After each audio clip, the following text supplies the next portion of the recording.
अस्सलामु अलैकुम, बिस्मिल्लाहिर्रहमानिर्रहीम, नहमदु व नुसल्ली अला रसूलिल करीम। सूरह नूर के 6 मरकज़ी मौज़ूआत में से हमारा पहला मरकज़ी मौज़ू अल्लाह ताला है। इसके 2 हिस्से हैं। पहले हिस्से के 5 ज़िमनी मौज़ूआत हैं, जिनसे पहला है अहकाम। इस सूरत में अहकाम क्या है? 6 नुकात हैं जी, बहुत ही अहम है, इनको तवज्जो करें। पहली 3 नुकात आयत नंबर 1 में से हैं और साथ ही यही बात 46 और 61 आयत में भी आई है। अल्लाह ताला ने वाज़ेह अहकाम नाज़िल फरमाए, कोई एम्बिगुइटी नहीं, कोई कुछ नहीं, कोई मसला नहीं, और ये अहकामात पर अमल लाज़िम है, ये कोई सिफारिश नहीं है, और ये हर वक्त याद रखने और तवज्जो से अमल करने के लिए है। पहली आयत को देख लें, सिर्फ ये आयत ही देख लें तो बहुत काफ़ी है इस चीज़ को समझने के लिए कि कुरान का मकसद क्या है, नबी भेजने का मकसद क्या है, सब कुछ क्या है। अल्लाह ने कि ये सूरत जो हमने नाजिल की वह फ़रज़नाहा, और लाज़िम किया इसको, और हमने नाजिल की इसमें आयात बय्यिनात, बड़ी वाज़ेह आयात हमने नाजिल की। हमने कोई कन्फ्यूजन वाली बात नहीं, लअल्लकुम तज़क्करून, ताकि तुम इसे याद रखो और याद रख के अमल करो। तो इस सूरत के अहकामात वाज़ेह और लाज़िम हैं।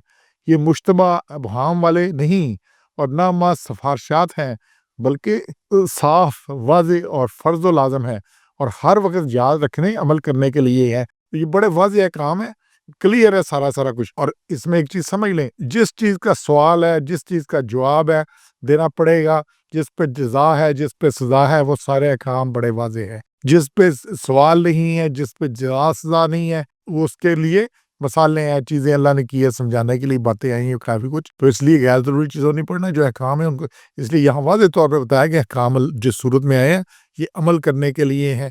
ये ऐसे ही नहीं है कि जनाब जो दिल करे कर लो, जो दिल ना करे ना करो। अब ये अल्लाह का इख्तियार है कि जो चाहे हुक्म दे। सूरह नंबर 5 है अल-माइदा, इसकी पहली आयत है, इन्नल्लाह यहकुमु मा युरीद।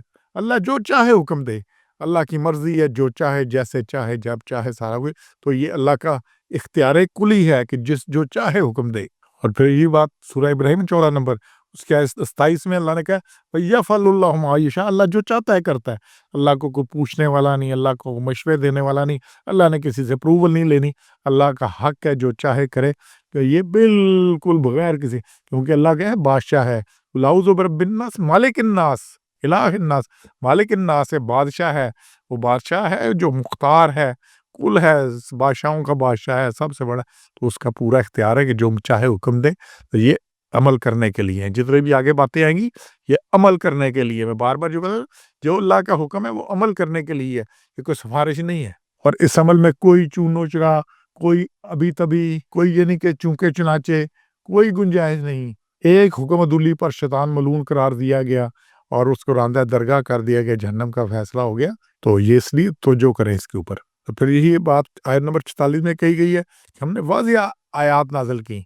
और फिर यही बात आयत नंबर 61 में आई है कि अल्लाह ताला युबय्यिनु लकुमुल आयाति लअल्लकुम ताक़िलून, अल्लाह वाज़ेह अहकाम देता है ताकि तुम उसे समझो, अकल करो, इसको तवज्जो करो।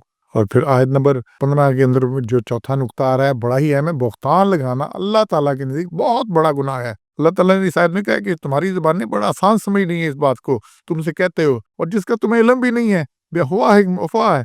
एक मुंह से सुनी, दूसरे ने बात की, आगे चलती चलती हर एक ने अपना मसाला लगाया और आगे उसको बढ़ाता रहा, बात का बतंगड़ बना दिया। और क्या है, तुम समझ तहसबूनहा हय्यन, तहसबून हिसाब से है, गुमान करना, ख्याल करना, हय्यन मामूली बात, हल्की बात, ऐसी बात मजाक मजाक में कर दिया, हमने गहरी बात से ऐसे किया था।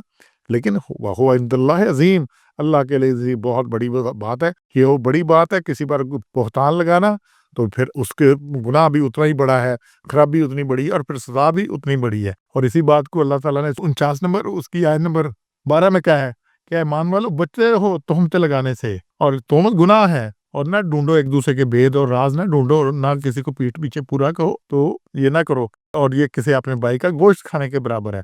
तो किसी की गिबत करना, तो पूछा गया रसूल सल्लल्लाहु अलैहि वसल्लम से कि अगर ये जो बात उसके बारे में कर रहे सच हो है, तो आपने फरमाया कि सच हो और उसके पीठ के पीछे करें तो यही गीबत है, यही बहतान है। अगर झूठ है तो वो तो एक झूठ है ही झूठ। अगर सच है और आप उसके पीछे कर रहे हैं तो ये बहतान है। तो झूठ बोलना और दूसरों पे लगाना ये बहुत बड़ा गुनाह है। और फिर 5वीं बात ये, अल्लाह जिसे चाहता है पाक करता है। अल्लाह ने किसमें कहा कि अपने आप को बहुत वली अल्लाह मत समझो, अपने आप को बहुत नेक मत समझो कि ये कुछ है, ये कुछ है, और दूसरों पर इल्ज़ाम लगाते हो सारा कुछ है। ये अल्लाह की रहमत से है कि तुम पाक होते हो, अल्लाह की रहमत है।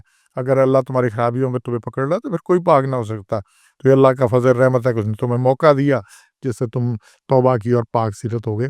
اور پھر چھٹا اور آخری نقطہ ہے نمبر 34 سے، اور یہ 58-59 میں زنا، قذف، لعن، پردہ کے واضح احکامات نازل کیے گئے. ان 3 آیات میں بتائیں کہ سورہ نور میں واضح احکامات دیے گئے ہیں. کس کے بارے میں؟ زنا کے بارے میں بھی، قذف کے بارے میں بھی، لعن کے بارے میں بھی، اور پردہ کے بارے میں بھی.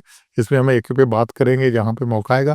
اور جو بنیادی قانون ہے یہ سورہ مائدہ 5 نمبر، اس کا آیت نمبر 2 ہے، وہ ہے وَتَعَاوَنُوا عَلَى الْبِرِّ وَالتَّقْوَىٰ وَلَا تَعَاوَنُوا عَلَى الْإِثْمِ وَالْعُدْوَانِ. نیکی کے کام میں ایک دوسرے کی مدد کرو، نیکی اور پرہیزگاری کے کام میں، اور گناہ کے کام میں، ظلم کے کام میں ایک دوسرے کی مدد نہ کرو، نہ اس بات کو آگے بڑھاؤ. انشاءاللہ ان احکام کو ہم نے سمجھنا اور ان پر عمل کرنا ہے. سبحان ربک رب العزت عما یصفون وسلام علی المرسلین والحمد للہ رب العالمین.